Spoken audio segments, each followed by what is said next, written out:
Waves. They're everywhere. When you speak, they come out of your mouth as sound waves.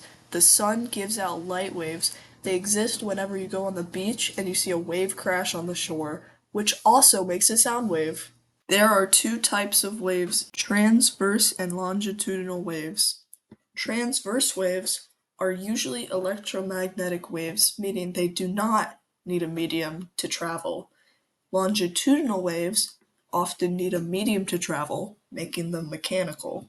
Transverse waves move perpendicularly to the wave motion. However, longitudinal waves move parallel to the wave motion. The most popular electromagnetic wave is the light wave, and there's an electromagnetic spectrum. Any light below the frequency that we can see is called infrared, and any light that is above the frequency that we can see is called ultralight.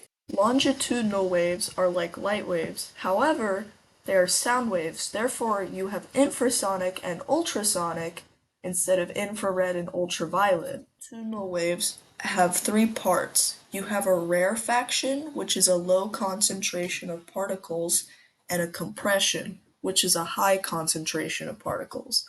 Then you have the wavelength, where it's the separation between either two compressions or two rarefactions.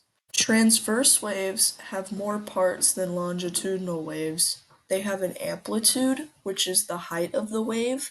They have a wavelength like the longitudinal wave. They have a crest and a trough, and the crest is the tallest part and the trough is the lowest part. The wavelength is the distance between a crest and another crest and a trough and another trough. Frequency of a wave is based on how close together the waves are, rather than the rarefactions and the compressions or the crests and the troughs. Frequency of the sound you make determines the pitch of your voice. Amplitude of your voice determines the volume of your voice. Waves are a very important part of physics and other sciences, and they're very useful when trying to find, let's say, radio waves or studying your vocal cords. I hope you enjoyed this horribly simplified video about waves, and have a good day.